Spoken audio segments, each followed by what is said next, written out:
Maybe it's at work where the expectations never seem to end, or at home where there's always one more thing demanding your time.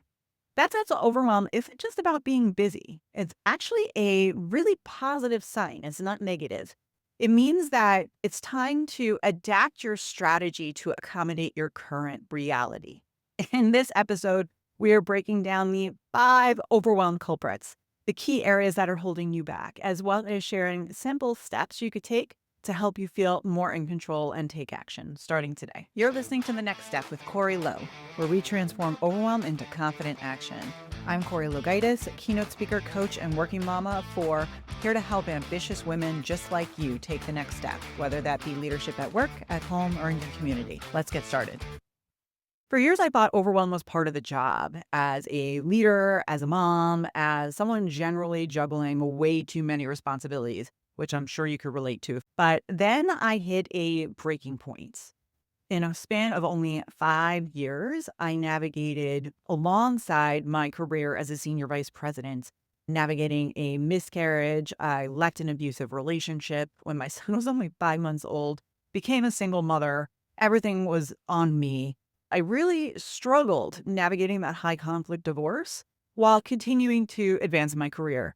Mind you, I did really, really well with this, to the point that my therapist I was working with at the time noticed, hey, this girl's doing something my other patients aren't really capable of doing. And she encouraged me to figure out exactly how I was navigating that level of overwhelm without it affecting my capacity to show up as a leader each and every day. But I kind of dismissed it, kept going on, because as we all know, that's the hand that we felt we were dealt. That's how we need to show up at life every single day. We're all part of the rat race. We don't really have any other choice. But where my breaking point is after I successfully built up my life from nothing again, post-divorce, I had really done well in advancing my career. I bought a brand new house from nothing. I was in a great school district. My kids were happy. I was in a relationship with a partner. Our kids were best friends. We were in the process of getting ready to move in together. And then I was the one to discover he took his life by suicide. This is where I finally took to heart all of the things that my therapist had encouraged me for many years, and had sat and thought, okay, Corrie, you've been able to navigate just as devastating situations before this. You could do it again. What exactly did you do the first go around to make it possible for you to continue to show up while dealing with very traumatic, stressful situations? That is when I discovered the overwhelm culprits. When you break it down, overwhelm is simply just a sign. Something in your current strategy needs to be adapted to your current reality. Look back at me back post-divorce, right? What had changed? I became a mother. And at that time, it really brought to the forefront what a bad situation my household was in, where before I was able to manage it. It suddenly became unmanageable. I needed to change something to have a different kind of reality, right? So once I was able to address it, the better. Same thing post suicide loss. What changed? I lost my partner. I needed to figure out a way to adapt my life and to adapt my vision and overall trajectory, all my different plans, to accommodate the fact that this person was no longer in my life. But how exactly did I do that? And I did it by identifying what specifically was overwhelming me at that moment, and then taking the next step and making strategic changes to accommodate that new reality. In my experience, personally, as well as working with hundreds of women at this point in time, there are 5 areas that can keep you overwhelmed and stuck. They are all super simple to remember. They begin with the letter C, and they are a lack of any one of these 5 things: lack of clarity, lack of confidence, lack of community, lack of conditioning, and lack of consistency. Let's break them each down one by one. So number 1 is lack of clarity. It's not just so much important to know what it is you want. You need to know why it is that you want it. And it doesn't matter if this is a physical thing, a relationship, a specific goal. You need to have clarity surrounding it. So here's an example. Maybe you feel stuck in your job and you're unsure whether or not you should stay or if you should leave. The first step is to identify what are your core values and determine whether or not is the role I'm in aligned with these values, or what other jobs or companies or positions can I be in that will align with them. Right? If you're not clear on your values, your mission, and your overall vision, you're always going to remain stuck and overwhelmed in that place. The second culprit is lack of confidence. This culprit shows up when you doubt your abilities and your worth. So this is where imposter syndrome really comes into play. For example, if lack of confidence is your overwhelm culprit, it might prevent you from asking for a raise or putting your hat in the ring for a promotion. So the very first step is you need to get real with what it is that you don't feel confident about and what the source of that lack of confidence is from.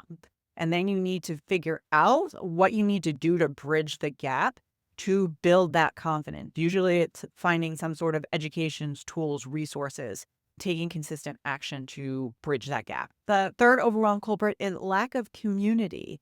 As the famous motivational speaker Jim Rohn once said, we are the average of the 5 people that you spend the most time with. So my question for you today is, are the people surrounding you helping you or preventing you from achieving what it is that you're looking to achieve? So as an example of this, maybe you're surrounded by coworkers that constantly downplay your ideas. Or worse yet, maybe they take them and run with them and don't give you credit for it. First step is listing the 5 people you spend the most time with in your life and really evaluating their effect and impact on you, your life, and your goals. The fourth culprit is lack of conditioning. When I say conditioning, I'm talking about your physical and mental health and wellness. So examples of this would be skipping workouts or not eating healthy meals, neglecting to hydrate, not getting enough sleep.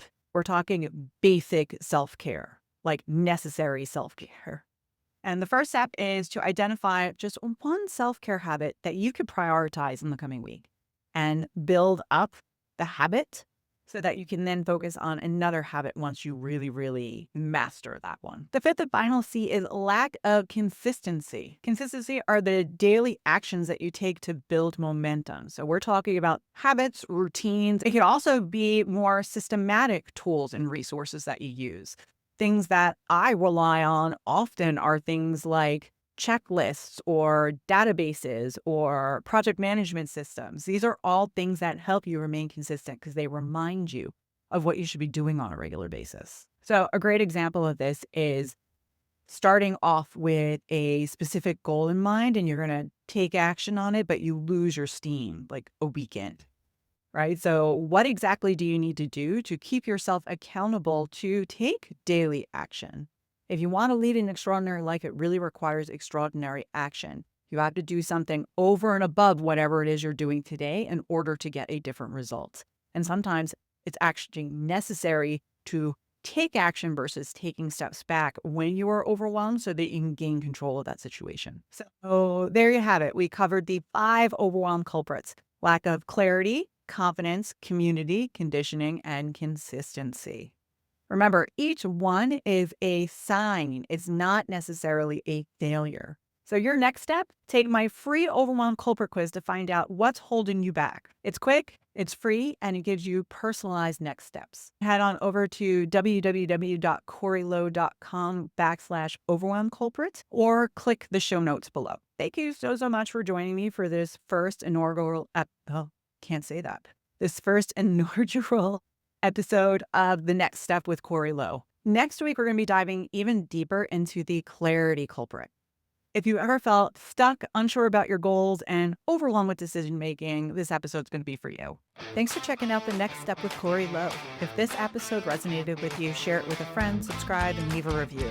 Together, we'll transform overwhelm into action, and we'll keep taking the next step towards confident leadership. See you next time.